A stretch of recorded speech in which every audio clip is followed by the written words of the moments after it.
जय श्री राधे कृष्णा। आप सभी का दिन शुभ और मंगलमय हो और कान्हा जी आप सभी की मनोकामनाएं पूर्ण करें। आज सुनिए भाद्रपद मास महात्म्य का अध्याय 2। मुनियों ने लो महर्षि जी श्री सूत जी से पूछा, साधुवर, सगर के 60,000 पुत्र कैसे हुए? वे अत्यंत बलवान और वीर किस प्रकार हुए? तब लो महर्षि जी ने कहा, सगर की 2 रानियां थी जो तपस्या करके अपने पाप दग्ध कर चुकी थी। उनमें बड़ी रानी विदर्भ नरेश की कन्या थी, उनका नाम केशिनी था। छोटी रानी का नाम महती था, वह अरिष्ट नेमि की पुत्री तथा परम धर्म परायणा थी। इस पृथ्वी पर उसके रूप की समता करने वाली दूसरी कोई स्त्री नहीं थी।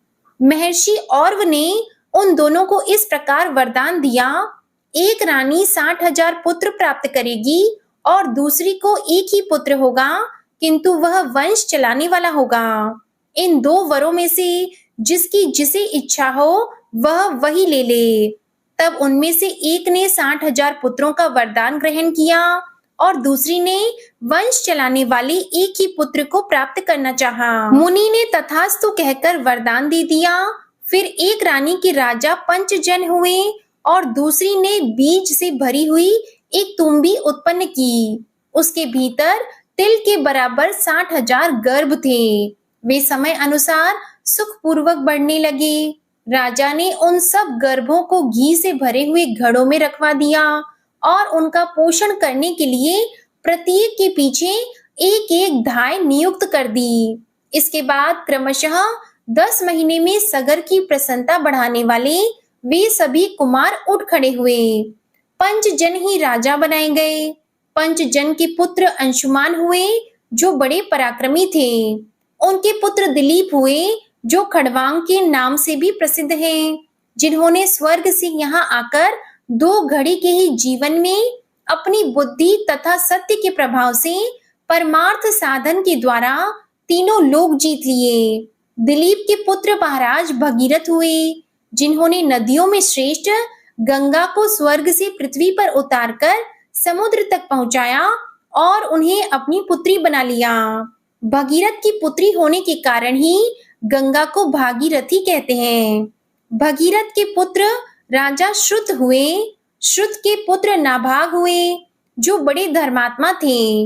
नाभाग के पुत्र अम्बरीश हुए जो सिंधु द्वीप के पिता थे। मुनियों ने लो महर्षि जी से पूछा, प्रभो, दक्ष कन्या सती ने क्रोधवश पूर्व शरीर का परित्याग करके फिर गिरिराज हिमालय के घर में कैसे जन्म लिया? महादेव जी के साथ उनका संयोग कैसे हुआ तथा उस दंपति में वार्तालाप किस प्रकार हुआ? तब ब्रह्मा जी बोले, मुनिवरों, पार्वती और महादेव जी की पवित्र कथा पापों का नाश करने वाली और संपूर्ण कामनाओं को देने वाली है। उसे कहता हूँ, सुनो। एक समय की बात है, महर्षि कश्यप हिमवान के घर पर पधारे। उस समय हिमवान ने पूछा, मुनि, किस उपाय से मुझे अक्षय लोक प्राप्त होंगे, मेरी अधिक प्रसिद्धि होगी और सत्पुरुषों में मैं पूजनीय समझा जाऊंगा? कश्यप ने कहा, महाबाहो, उत्तम संतान होने से यह सब कुछ प्राप्त हो जाता है। ब्रह्मा और ऋषियों सहित मेरी प्रसिद्धि तो केवल संतान के ही कारण है। अतः गिरिराज, तुम घोर तपस्या करके गुणवान संतान श्रेष्ठ कन्या उत्पन्न करो। ब्रह्मा जी कहते हैं, कश्यप जी के इस प्रकार कहने पर गिरिराज हिमालय ने नियम में स्थित होकर ऐसी तपस्या की जिसकी कहीं तुलना नहीं है। उस तपस्या से मुझे बड़ा संतोष हुआ। तब मैंने उनके पास जाकर कहा, उत्तम व्रत के पालन करने वाले गिरिराज, अब मैं तुम्हारी इस तपस्या से संतुष्ट हूँ, तुम इच्छा अनुसार वर मांगो। हिमालय ने कहा, भगवान, मैं सब गुणों से सुशोभित संतान चाहता हूँ। यदि आप मुझ पर संतुष्ट हैं तो ऐसा ही वर दीजिए। गिरिराज की यह बात सुनकर मैंने उन्हें मनोवांछित वर देते हुए कहा, शैलेंद्र, इस तपस्या के प्रभाव से तुम्हारी कन्या उत्पन्न होगी, जिससे तुम सर्वत्र उत्तम कीर्ति प्राप्त करोगे। तुम्हारे यहाँ कोटि कोटि तीर्थ वास करेंगे। तुम संपूर्ण देवताओं से पूजित होंगे तथा अपने पुण्य से देवताओं को भी पावन बनाओगे। इसके बाद गिरिराज ने समय अनुसार अपनी पत्नी मैना के गर्भ से अपर्णा नाम की एक कन्या उत्पन्न की। अपर्णा बहुत समय तक निराहार रही। उसे उपवास से रोकते हुए माता ने कहा, बेटी उमा, ऐसा मत करो। उस समय वे मात्र स्नेह से दुखी हो रही थी। माता के इस प्रकार कहने पर कठोर तपस्या करने वाली पार्वती देवी उमा नाम से ही संसार में प्रसिद्ध हुई। पार्वती की तपस्या से तीनों लोग संतप्त हो उठे। तब मैंने उससे कहा, देवी, क्यों इस कठोर तपस्या से तुम संपूर्ण लोगों को संताप दे रही हो? कल्याणी, तुम्ही ने इस संपूर्ण जगत की सृष्टि की है, स्वयं ही इसे रचकर अब इसका विनाश न करो। जगन्माता, तुम अपने तेज से संपूर्ण लोगों को धारण करती हो, फिर कौन ऐसी वस्तु है जिसे तुम इस समय तपस्या द्वारा प्राप्त करना चाहती हो, वह हमें बताओ। देवी ने कहा, पितामह, मैं जिसके लिए यह तपस्या करती हूँ उसे आप भली भांति जानते हैं, फिर मुझसे क्यों पूछते हैं? तब मैंने पार्वती से कहा, शुभे, तुम जिनके लिए तप करती हो वे स्वयं ही तुम्हारा वरण करेंगे। भगवान शंकर ही सर्वश्रेष्ठ पति हैं, वे संपूर्ण लोकेश्वरों के भी ईश्वर हैं। हम सदा ही उनके अधीन रहने वाले किंकर हैं। देवी, वे देवताओं के भी देवता, परमेश्वर और स्वयंभू हैं। उनका स्वरूप बहुत ही उदार है। उनकी समानता करने वाला कहीं कोई भी नहीं है। इसके बाद देवताओं ने आकर परम सुंदरी पार्वती से कहा, देवी, भगवान शंकर थोड़े ही दिनों में आपके स्वामी होंगे, अब इसके लिए तपस्या न कीजिए। ऐसा कहकर देवताओं ने गिरिराज कुमारी की परिक्रमा की और वहां से अंतर्ध्यान हो गए। पार्वती भी तपस्या से निवृत्त हो गईं, किंतु अपने आश्रम में ही रहने लगी। एक दिन जब वे अपने आश्रम पर उगे हुए अशोक वृक्ष का सहारा लेकर खड़ी थी, देवताओं की पीड़ा दूर करने वाले भगवान शंकर जी पधारे। उनके ललाट में चंद्राकार तिलक लगा था। वे बाह के बराबर नाटा एवं विकृत रूप धारण करके आए थे। उनकी नाक कटी हुई थी, कुबड़ निकला हुआ था और केशों का अंतिम भाग पीला पड़ गया था। उनके मुख की आकृति भी बिगड़ी हुई थी। उन्होंने पार्वती से कहा, देवी, मैं तुम्हारा वरण करता हूँ। उमा योग सिद्ध हो गई थी। आंतरिक भाव की शुद्धि से उनका अंतःकरण शुद्ध हो गया था। वे समझ गईं कि साक्षात भगवान शंकर पधारे हैं। तब उनकी कृपा प्राप्त करने की इच्छा से पार्वती ने अर्घ, पाद्य और मधुपर्क के द्वारा उनका पूजन करके कहा, भगवान, मैं स्वतंत्र नहीं हूँ। घर में मेरे पिता मालिक हैं, वे ही मुझे देने में समर्थ हैं। मैं तो उनकी कन्या हूँ। यह सुनकर देवाधिदेव भगवान शंकर ने उस विकृत रूप में ही गिरिराज हिमालय के पास जाकर कहा, शैलेंद्र, मुझे अपनी कन्या दीजिए। उस विकृत वेश में अविनाशी रुद्र को ही आया जानकर गिरिराज को शाप से भय हुआ। उन्होंने उदास होकर कहा, भगवान, ब्राह्मण इस पृथ्वी के देवता हैं, मैं उनका अनादर नहीं करता, किंतु मेरे मन में पहले से जो कामना है उसे सुनिए। मेरी पुत्री का स्वयंवर होगा, उसमें वह जिसको वरण करेगी वही उसका पति होगा। हिमालय की यह बात सुनकर भगवान शंकर ने देवी के पास आकर कहा, तुम्हारे पिता ने स्वयंवर होने की बात कही है, उसमें तुम जिसका वरण करोगी वही तुम्हारा पति होगा। उस समय किसी रूपवान को छोड़कर तुम मुझ जैसे अयोग्य का वरण कैसे करोगी? उनके ऐसा कहने पर पार्वती ने उनकी बातों पर विचार करते हुए कहा, महाभाग, आपको अन्यथा विचार नहीं करना चाहिए। मैं आपका ही वरण करूंगी, इसमें कोई अनोखी बात नहीं है। अथवा यदि आपको मुझ पर संदेह है तो मैं यही आपका वरण करती हूँ। ऐसा कहकर पार्वती ने अपने हाथों से अशोक का गुच्छा लेकर भगवान शंकर जी के कंधे पर रखा और कहा, देव, मैंने आपका वरण कर लिया। भगवती पार्वती के इस प्रकार वरण करने पर भगवान शंकर ने उस अशोक वृक्ष को अपनी वाणी से सजीव करते हुए से कहा, अशोक, तुम्हारे परम पवित्र गुच्छे से मेरा वरण हुआ है, इसलिए तुम जरा अवस्था से रहित एवं अमर रहोगे। तुम जैसा चाहोगे वैसा रूप धारण कर सकोगे। तुम में इच्छा अनुसार फूल लगेंगे, तुम सब कामनाओं को देने वाले, सब प्रकार के आभूषण रूप, फूल और फलों से संपन्न एवं मेरे अत्यंत प्रिय होंगे। तुम में सब प्रकार की सुगंध होगी तथा तुम देवताओं के अधिक प्रिय बने रहोगे। ऐसा कहकर जगत की सृष्टि और संपूर्ण भूतों का पालन करने वाले भगवान शंकर हिमालय कुमारी उमा से विदा लेकर वहीं अंतर ध्यान हो गए। उनके चले जाने पर पार्वती देवी भी उन्हीं की ओर मन लगाए एक शिला पर बैठ गईं। इसी समय देवाधिदेव शिव स्वयं लीला करने के लिए ब्राह्मण बालक का रूप धारण करके निकटवर्ती सरोवर में प्रकट हुए। उस समय उन्हें ग्राह ने पकड़ रखा था। वे बोले, हाय, ग्राह से पकड़े जाने के कारण मैं अचेत हो रहा हूँ, कोई हो तो मुझे आकर बचाए। पीड़ित ब्राह्मण की वह पुकार सुनकर कल्याणमयी देवी पार्वती सहसा उठ खड़ी हुई और उस स्थान पर गई जहाँ पर ब्राह्मण बालक खड़ा था। वहां पहुंचकर चंद्रमुखी देवी ने कहा, एक बहुत सुंदर बालक ग्राह के मुख में पड़ा थर थर कांप रहा है। ग्राह के खींचने पर वह तेजस्वी बालक बड़ा आर्तनाद करता था। उस ग्राहग्रस्त बालक को देखकर देवी उमा दुख से आतुर हो उठी और बोली, ग्राहराज, यह अपने पिता माता का एक ही बालक है, इसे शीघ्र छोड़ दो।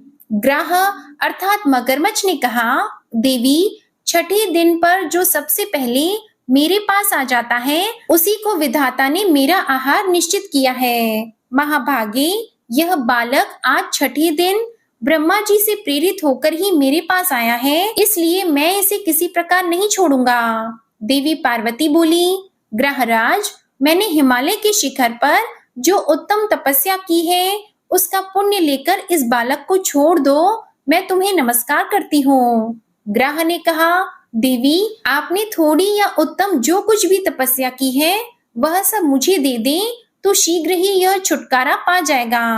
देवी बोली, महाग्राह, मैंने जन्म से लेकर अब तक जो पुण्य किया है वह सब तुम्हें समर्पित है, इस बालक को छोड़ दो। देवी के इतना कहते ही उनकी तपस्या से विभूषित होकर वह ग्राह दोपहर के सूर्य की भांति तेज से प्रज्वलित हो उठा। उस समय उसकी ओर देखना कठिन हो रहा था। ग्राह ने संतुष्ट होकर विश्व को धारण करने वाली देवी से कहा, महाव्रती, तुमने यह क्या किया? भली भांति सोचकर देखो तो सही।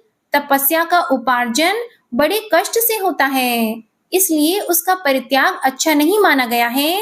तुम अपनी तपस्या ले लो, साथ ही इस बालक को भी मैं छोड़ देता हूँ। देवी ने कहा, ग्राह, मुझे अपना शरीर देकर भी यत्न पूर्वक ब्राह्मण की रक्षा करनी चाहिए। तपस्या तो मैं फिर भी कर सकती हूँ, किंतु यह ब्राह्मण पुनः नहीं मिल सकता। महाग्राह, मैंने भली भांति सोचकर तपस्या के द्वारा बालक को छुड़ाया है। तपस्या ब्राह्मणों से श्रेष्ठ नहीं है, मैं ब्राह्मणों को ही श्रेष्ठ मानती हूँ। ग्रहराज, मैं तपस्या देकर फिर नहीं लूंगी। कोई मनुष्य भी अपनी दी हुई वस्तु को वापस नहीं लेता, अतः यह तपस्या तुम में ही सुशोभित हो। इस बालक को छोड़ दो।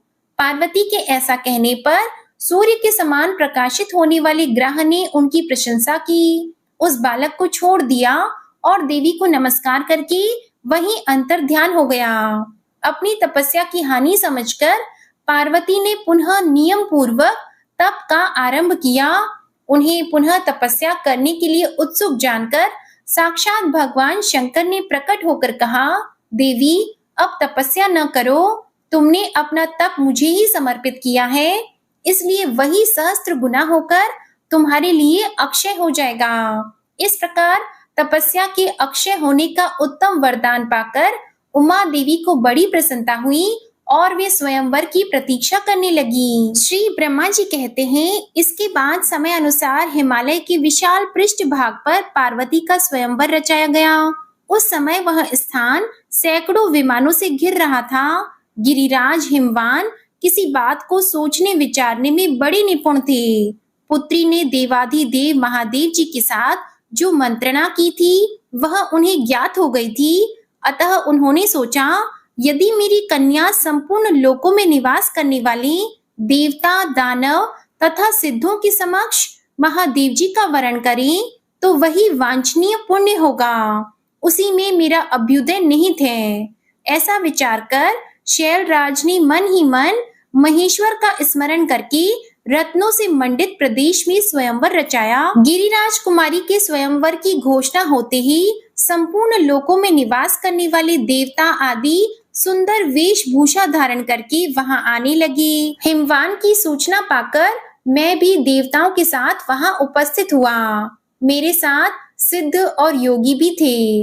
इंद्र, वेवस्वान, भग, कृतांत, वायु, अग्नि, कुबेर, चंद्रमा, दोनों अश्विनी कुमार तथा अन्य देवता, गंधर्व, यक्ष, नाग और किन्नर भी मनोहर वेश बनाए वहां आए थे। शचीपति इंद्र उस समाज में अधिक दर्शनीय जान पड़ते थे। वे अप्रतिहत आज्ञा, बल और ऐश्वर्य के कारण हर्षमग्न होकर स्वयंवर की शोभा बढ़ा रहे थे। जो तीनों लोकों की उत्पत्ति में कारण, जगत को जन्म देने वाली तथा देवता और असुरों की माता हैं, जो परम बुद्धिमान आदि पुरुष भगवान शिव की पत्नी मानी गई हैं तथा पुराणों में परा प्रकृति बताई गई है, वे ही भगवती सती दक्ष पर कुपित होकर देवताओं का कार्य सिद्ध करने के लिए हिमवान के घर में अवतीर्ण हुई थी। वे जिस विमान पर बैठी थी उसमें सुवर्ण और रत्न जड़े हुए थे। उनके दोनों ओर चंवर डुलाए जा रहे थे। वे सभी ऋतुओं में खिलने वाले सुगंधित पुष्पों की माला हाथ में लिए स्वयंवर सभा में जाने को प्रस्थित हुई। इंद्र आदि देवताओं से स्वयंवर मंडप भरा हुआ था। भगवती उमा माला हाथ में लिए देव समाज में खड़ी थी। इसी समय देवी की परीक्षा लेने के लिए भगवान शंकर 5 शिखा वाले शिशु बनकर सहसा उनकी गोद में आकर सो गए। देवी ने उस पंचशिख बालक को देखा और ध्यान के द्वारा उसके स्वरूप को जानकर बड़े प्रेम के साथ उसे अंग में ले लिया। पार्वती का संकल्प शुद्ध था। वे अपना मनोवांछित पति पा गईं, अतः भगवान शंकर को हृदय में रखकर स्वयंवर से लौट पड़ी।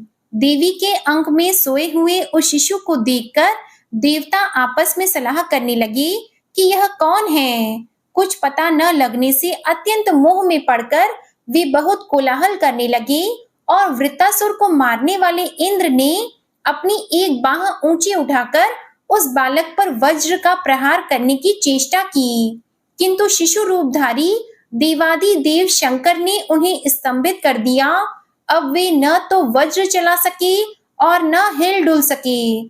तब भग नाम वाले बलवान आदित्य ने एक तेजस्वी शस्त्र चलाना चाहा, किंतु भगवान ने उनकी बाह को भी जड़वत बना दिया।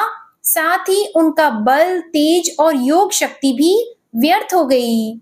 उस समय मैंने परमेश्वर शिव को पहचाना और शीघ्र उठकर उनके चरणों में आदर पूर्वक मस्तक झुकाया। इसके बाद मैंने उनकी स्तुति करते हुए कहा, भगवान, आप अजन्मा और अजर देवता हैं। आप ही जगत के सृष्टा, सर्वव्यापक, परावर स्वरूप, प्रकृति पुरुष तथा ध्यान करने योग्य अविनाशी हैं। अमृत, परमात्मा, ईश्वर, सबके रचयिता और प्रकृति से भी परे हैं। ये देवी पार्वती भी प्रकृति रूपा हैं, जो सदा ही आपके सृष्टि कार्य में सहायक होती हैं। ये प्रकृति देवी पत्नी रूप में प्रकट होकर जगत के कारणभूत आप परमेश्वर को प्राप्त हुई हैं। महादेव, देवी पार्वती के साथ आपको नमस्कार है।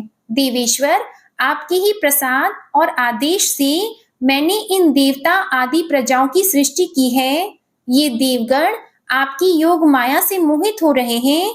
आप इन पर कृपा कीजिए, जिससे ये पहले जैसे हो जाएं। इसके बाद मैंने संपूर्ण देवताओं से कहा, अरे तुम सब लोग कितने मूढ़ हो, इन्हें नहीं जानते। ये साक्षात भगवान शंकर हैं। अब शीघ्र इन्हीं की शरण में जाओ।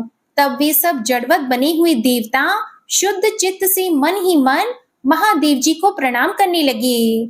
इससे देवादि देव महेश्वर ने प्रसन्न होकर उनका शरीर पहले जैसा कर दिया। इसके बाद देवेश्वर शिव ने परम अद्भुत त्रिनेत्रधारी विग्रह धारण किया। उस समय उनके तेज से तिरस्कृत होकर संपूर्ण देवताओं ने नेत्र बंद कर लिए। तब उन्होंने देवताओं को दिव्य दृष्टि प्रदान की, जिससे वे उनके स्वरूप को देख सकते थे। वह दृष्टि पाकर देवताओं ने परम देवेश्वर भगवान शिव का दर्शन किया। उस समय पार्वती देवी ने अत्यंत प्रसन्न होकर समस्त देवताओं की देखते देखते अपने हाथ की माला भगवान के चरणों में चढ़ा दी। यह देखकर सब देवता साधु साधु कहने लगे। फिर उन लोगों ने पृथ्वी पर मस्तक टेककर देवी सहित महादेव जी को प्रणाम किया। इसके बाद देवताओं सहित मैंने हिमवान से कहा, शैलराज, तुम सबके लिए स्पृहणीय, पूजनीय, वंदनीय तथा महान हो, क्योंकि साक्षात महादेव जी के साथ तुम्हारा संबंध हो रहा है। यह तुम्हारे लिए महान अभ्युदय की बात है। अब शीघ्र ही कन्या का विवाह करो, विलंब क्यों करते हो? मेरी बात सुनकर हिमवान ने नमस्कार पूर्वक मुझसे कहा, देव, मेरे सब प्रकार के अभ्युदय में आप ही कारण हैं। पितामह, जब जिस विधि से विवाह करना उचित हो वह सब आप ही कराएं। तब मैंने भगवान शिव से कहा, देव, अब उमा के साथ विवाह करें? उन्होंने उत्तर दिया, जैसी आपकी इच्छा। फिर तो हम लोगों ने महादेव जी के विवाह के लिए तुरंत ही एक मंडप तैयार किया, जो नाना प्रकार के रत्नों से सुशोभित था। बहुत से रत्न, चित्र विचित्र मणियां, सुवर्ण और मोती आदि द्रव्य स्वयं ही मूर्तिमान होकर उस मंडप को सजाने लगे। मरकत मणि का बना हुआ फर्श विचित्र दिखाई देने लगा। सोने के खंभों से उसकी शोभा और भी बढ़ गई थी। स्फटिक मणि की बनी हुई दीवार चमक रही थी। वायु मनोहर सुगंध लेकर भगवान शिव के प्रति अपनी भक्ति का परिचय देती हुई मंद गति से बहने लगी। चारों समुद्र, इंद्र आदि श्रेष्ठ देवता, नाग, अप्सराएं, गंधर्व, सिद्ध, मुनि, महानदियां, जलचर, किन्नर तथा चारण गण भी उस विवाह उत्सव में सम्मिलित हुए थे। तुम्बरू, नारद, हाहा और हुहु आदि सामगान करने वाले गंधर्व मनोहर बाजे लेकर उस विशाल मंडप में आए थे। ऋषि कथाएं कहते, तपस्वी वेद पढ़ते तथा मन ही मन प्रसन्न होकर वे पवित्र वैवाहिक मंत्रों का जप करते थे। संपूर्ण जगत माताएं और देव कन्याएं हर्ष मग्न होकर मंगल गान कर रही थी। भगवान शंकर का विवाह हो रहा था। यह जानकर भांति भांति की सुगंध और सुख का विस्तार करने वाली छहों ऋतुएं वहां साकार होकर उपस्थित थीं।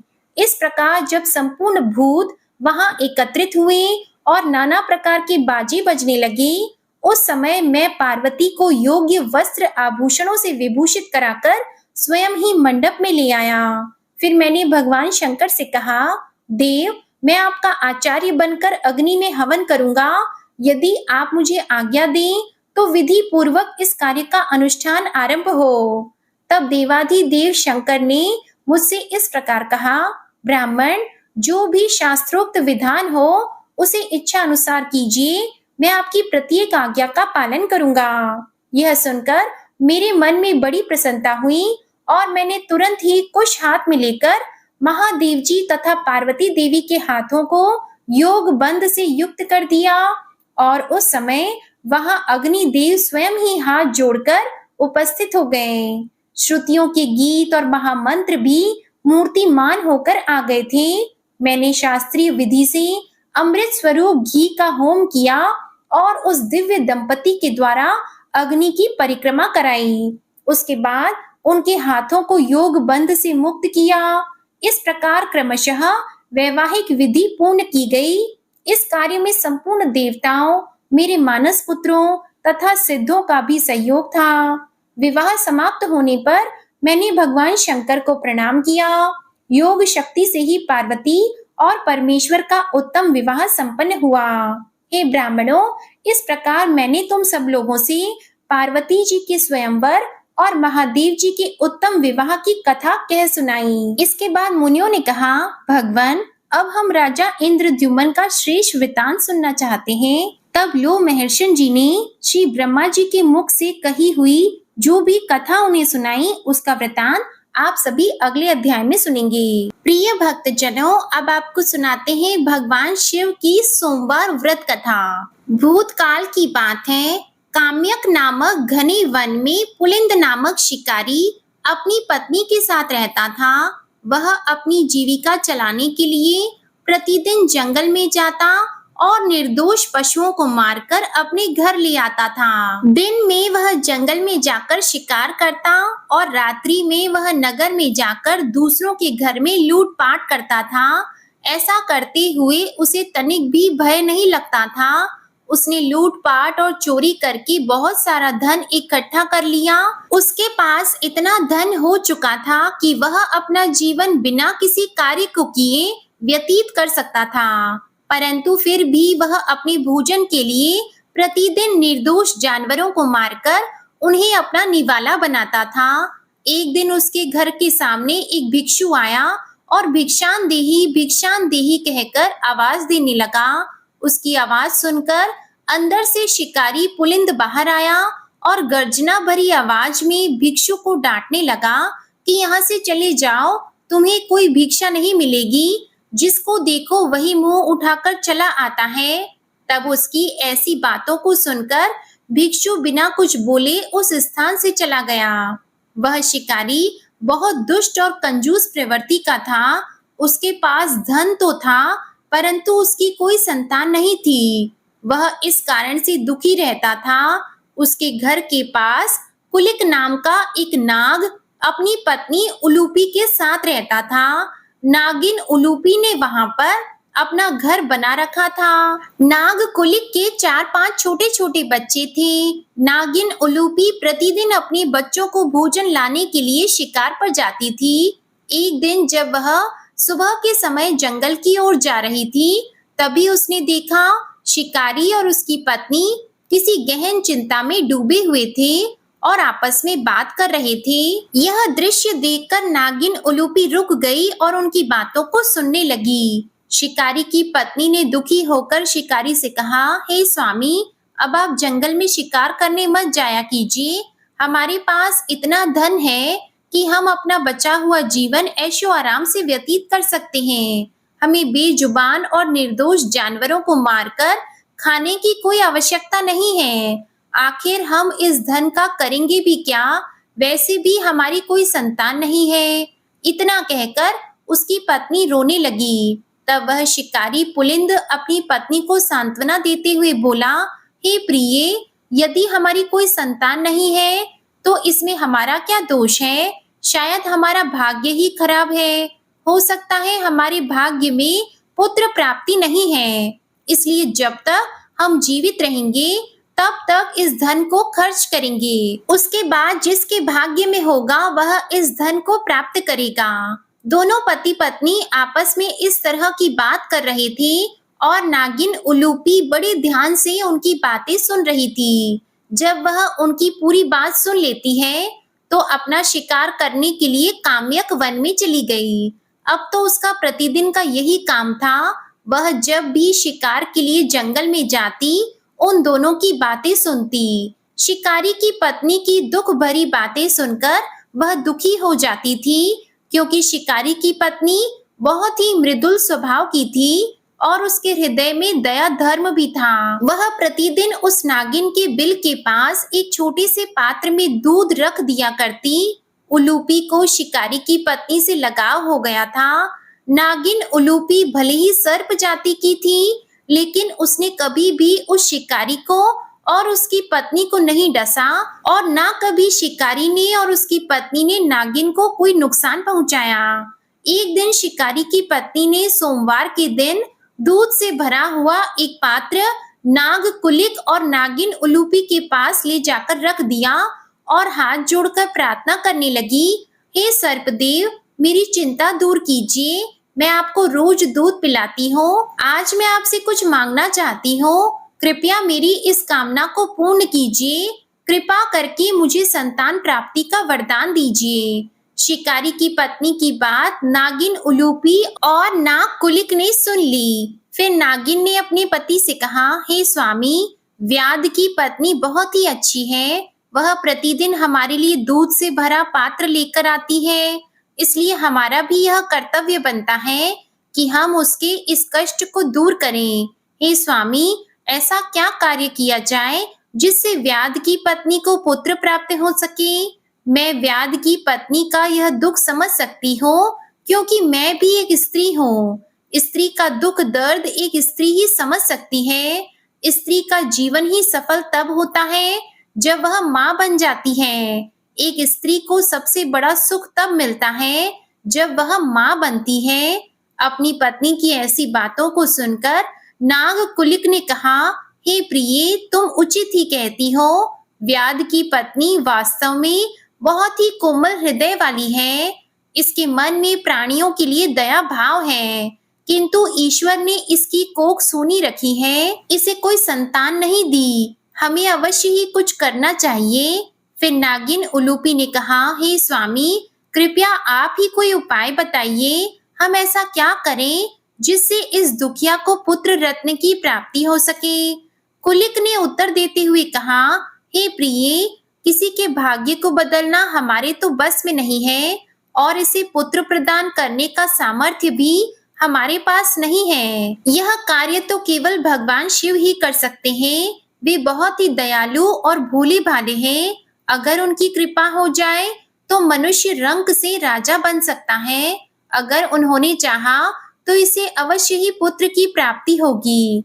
अपने पति की ऐसी बातों को सुनकर नागिन उलूपी ने उत्सुकता से कहा, हे स्वामी, क्यों न मैं भगवान शिव के पास जाकर इस स्त्री को पुत्र प्रदान करने की विनती करूं। भगवान शिव हमारी प्रार्थना को अवश्य स्वीकार करेंगे। इतना कहकर नागिन उलूपी कैलाश पर्वत पर भगवान शिव जी के पास जाने का विचार कर लेती है और अपने पति से जाने की आज्ञा मांगती है। तभी नाग कुलिक कहता है, हे प्रिय, कैलाश पर्वत का मार्ग बड़ा ही दुर्गम है। तुम अकेली नहीं जा पाओगी। तुम्हें वहां पर पहुंचने में बहुत समय लग जाएगा और रास्ते में जंगली पक्षी तुम पर आक्रमण भी कर सकते हैं और तुम्हें अपना निवाला भी बना सकते हैं। तुम वहां मत जाओ, वहां जाना अत्यंत ही खतरनाक है। उलूपी ने अपने पति को सांत्वना देते हुए कहा, हे स्वामी, आप चिंता मत कीजिए, मैंने इसका प्रबंध कर लिया है। मैं भ्राता गिद्ध से प्रार्थना करूंगी, वे मुझे अवश्य ही कैलाश पर्वत पर ले जाएंगे। इतना कहकर उलूपी अपने पति से आज्ञा लेकर कैलाश पर्वत की ओर निकल पड़ती है। मीलों चलने के बाद वह अपने भाई गिद्ध के पास जा पहुंची और उससे बोली, हे भ्राता गिद्ध, क्या आप हमें कैलाश पर्वत पर लेकर चलेंगे? मुझे महादेव के पास जाना है, अत्यंत ही जरूरी काम है। यह बात सुनकर गिद्धराज बोले, ठीक है बहन, चलो, मैं तुम्हें कैलाश पर्वत पर ले चलता हूँ। इतना कहकर गिद्धराज ने अपने विशालकाय पंजों में नागिन उलूपी को पकड़ा और पवन की गति से अपने पंखों को फड़फड़ाते हुए कैलाश पर्वत के निकट जाकर उलूपी को उतार दिया और उससे बोला, बहन, आप कैलाश पर्वत के बिल्कुल निकट आ गई हैं। अब यहाँ से आगे भगवान शिव जी की माया फैली हुई है और मैंने मांस भक्षण भी किया है। इससे आगे यदि मैंने जाने की चेष्टा की तो भस्म हो जाऊंगा, इसलिए अब यहाँ से आगे तुम ही जा सकती हो। उलूपी ने कहा, ठीक है भ्राता, अब आगे का मार्ग मैं स्वयं तय कर लूंगी। इतना कहकर वह भगवान शिव जी का नाम लेती है और कैलाश पर्वत की दुर्गम पहाड़ियों को चढ़ते हुए कैलाश पर्वत पर पहुंच जाती है और फिर वहां पर वह साक्षात आदि शक्ति माँ पार्वती के दर्शन करती है। माँ पार्वती का दिव्य स्वरूप देखकर उलूपी आश्चर्यचकित हो उठी। तभी माता पार्वती की नजर उलूपी पर पड़ी और उन्होंने बहुत ही मधुर स्वर में पूछा, हे पुत्री, तुम कौन हो और तुम कहाँ से आई हो? तुम्हारा यहाँ आने का क्या प्रयोजन है?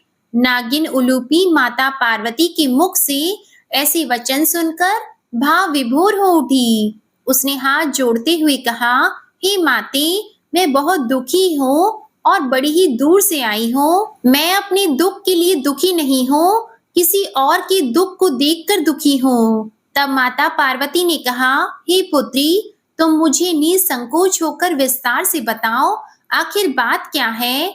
तुम्हारे दुख का क्या कारण है? उलूपी ने सहजता से उत्तर देते हुए कहा, हे माते, जिस स्थान पर मैं रहती हूँ वहां पर पुलिंद नाम का एक व्याध अपनी पत्नी के साथ रहता है, परंतु उसकी पत्नी को अभी तक पुत्र की प्राप्ति नहीं हुई है। इस बात को लेकर वह बहुत दुखी रहती है। कृपया आप उसे एक पुत्र दे दीजिए।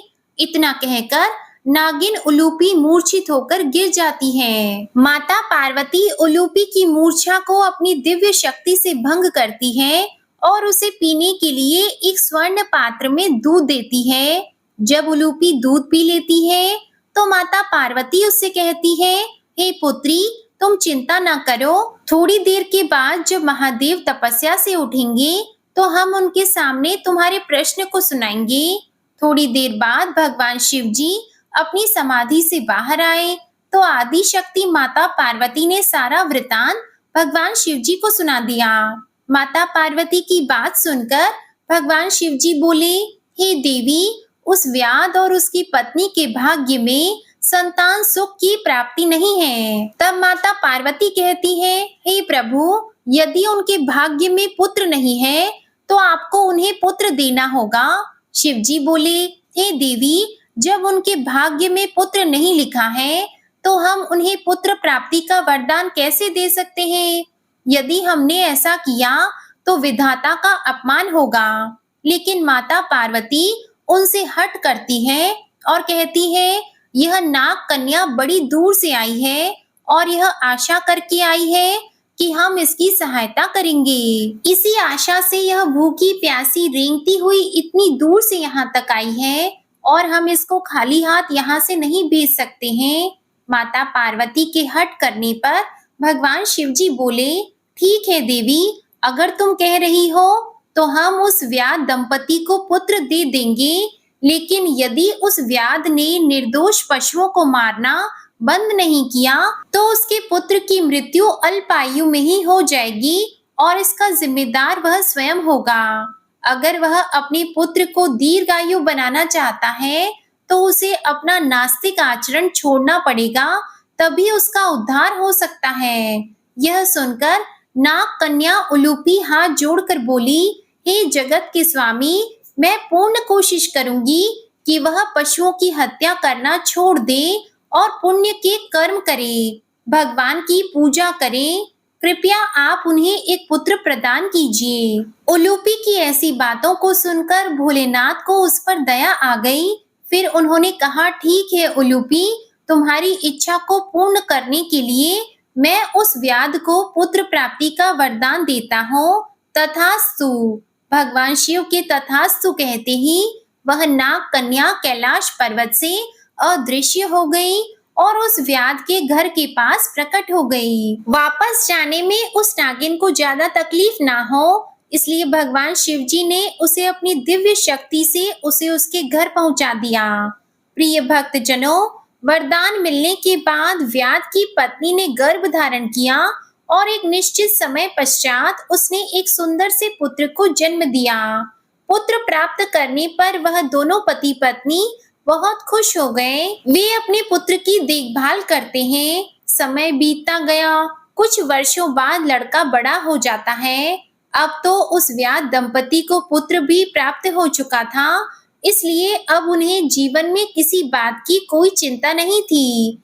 परंतु दूसरी तरफ नाग कन्या उलूपी चिंतित हो रही थी, क्योंकि वह व्याध की बुरी आदतों को नहीं छुड़ा पाई थी। इस बात को लेकर वह बहुत चिंतित रहने लगी। एक दिन वह फिर से अपने पति से आज्ञा लेकर कैलाश पर्वत पर जा पहुंची।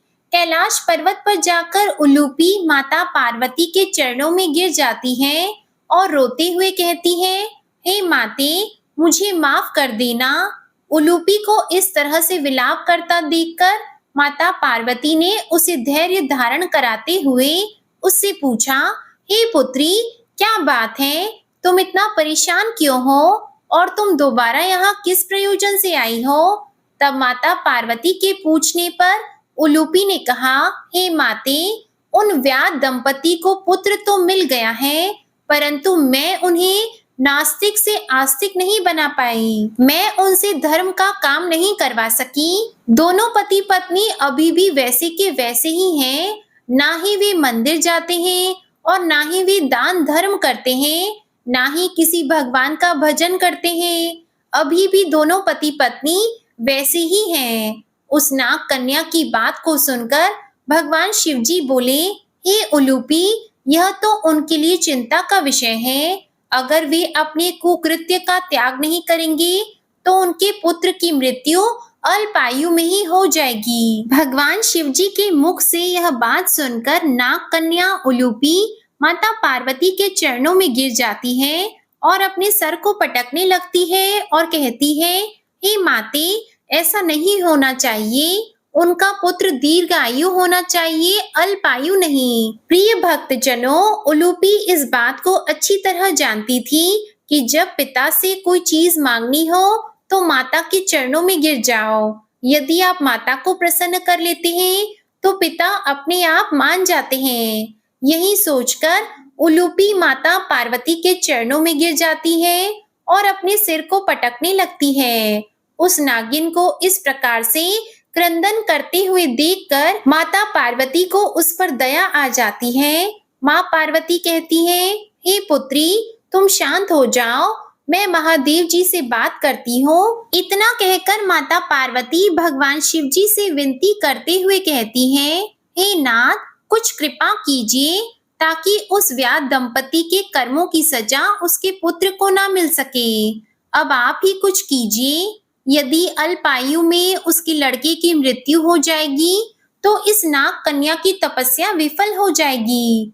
माता पार्वती की बात सुनकर भगवान शिव जी एक साधु का रूप धारण करते हैं और पृथ्वी लोक पर काम्यक वन में उस व्याध के द्वार पर जा पहुंचे। उसी समय व्याध पुलिंद घर से निकलकर शिकार करने जंगल में जा रहा था। जब उसने द्वार पर एक दिव्य साधु महात्मा को देखा तो वह ठहर गया। साधु महात्मा के तेज स्वरूप को देखकर उसकी आंखें चकाचौंध हो गईं। उसने अपनी पत्नी को आवाज लगाई। व्याध के आवाज देने पर उसकी पत्नी बाहर आई और साधु महात्मा के दिव्य रूप को देखकर चुपचाप एक ओर खड़ी हो गई। तभी साधु रूपी भगवान शिव जी ने सहज स्वर में कहा, हे देवी, हमें बड़ी तेज भूख लगी है, क्या आप मुझे भोजन करा सकती हैं? साधु रूपी भगवान की बात सुनकर व्याध ने गुस्से से जवाब देते हुए कहा, अरे साधु महाराज, हमारे पास कुछ नहीं है, तुम्हें क्या दें? इस जंगल में आपको खाने के लिए कुछ नहीं मिलेगा। यदि आपको भोजन करना है तो यहाँ से कुछ दूरी पर एक नगर है, वहां जाकर कुछ मांग लो, यहाँ हमें परेशान मत करो। व्याध की तीखी बातें सुनकर साधु रूपी भगवान शिव जी ने कहा, हे व्याध, यदि तुम हमें भोजन नहीं कराओगे तो हम तुम्हें श्राप दे देंगे और मेरे श्राप के प्रभाव से तुम्हारा कुटुंब काल की गाल में समा जाएगा। साधु को क्रोध में आता हुआ देखकर व्याध की पत्नी भयभीत हो जाती है और डरते हुए बोली, बाबा जी, आप हमें श्राप मत देना, हम आपको भोजन कराएंगे। वह साधु के भेष में आए भगवान शिव जी को अपने घर के अंदर ले जाती है और अच्छे अच्छे पकवान बनाकर उन्हें खिलाती है। वहीं उनका नन्हा सा पुत्र इधर उधर घूम रहा था। यह देखकर भगवान शिव जी बहुत प्रसन्न होते हैं। व्याध की पत्नी साधु के भेष में आए महादेव को भोजन कराती है। भोजन कराने के बाद जब भगवान शिव जी उसके घर से प्रस्थान करने लगते हैं, उसी समय वह व्याध दंपति आते हैं और हाथ जोड़कर कहते हैं, हे महात्मन, यदि हमसे सेवा में कोई कमी रह गई हो तो हमें माफ कीजिएगा, लेकिन श्राप मत देना। तब महादेव ने कहा, हे पुलिंद, मेरी बात ध्यान से सुनो। तुमने अपने जीवन काल में अनेकों पाप किए हैं। यदि तुम अपने बुरे आचरण और निर्दोष जानवरों की सेवा करना नहीं छोड़ोगे तो तुम्हारे पुत्र के जीवन पर संकट आ जाएगा और अल्पायु में ही तुम्हारे पुत्र की मृत्यु हो जाएगी। यह सुनकर दोनों व्याध दंपति साधु रूपी भगवान शिव जी के चरणों में गिर पड़े और विनती करते हुए बोले, हे महात्मन, हमें कोई मार्ग बताइए जिससे हमारे पुत्र पर कोई संकट ना आए। तब साधु रूपी भगवान शिव जी ने उन्हें उठाया और कहा, हे वत्स, मेरी बात ध्यान से सुनो। कभी भी द्वार पर आए हुए किसी अतिथि और भिक्षु का अपमान मत करना। नित्य ईश्वर की आराधना करो, दान धर्म करो, दूसरों की भलाई करो, इसी में सच्चा सुख है। मृत्यु के बाद सब कुछ यहीं रखा रह जाएगा। साथ जाएगा तो सिर्फ तुम्हारे कर्म, इसलिए जीवन में अच्छे कर्म करो। सोमवार के पावन दिन को व्रत करो, जिससे तुम्हें ईश्वर का आशीर्वाद प्राप्त हो सके। इतना कहकर साधु रूपी भगवान शिव जी कैलाश पर्वत की ओर प्रस्थान कर जाते हैं। उसके बाद दोनों पति पत्नी सोमवार का व्रत करने लगे और ईश्वर की पूजा पाठ करने लगे। प्रिय भक्त जनों, प्रेम से बोलिए भगवान भोलेनाथ और माता पार्वती की जय। आपको आज की कथा पसंद आए तो वीडियो को लाइक करके चैनल जरूर सब्सक्राइब कीजिएगा और कमेंट में भगवान श्री कृष्ण और भगवान भोलेनाथ की जय जरूर लिखिएगा।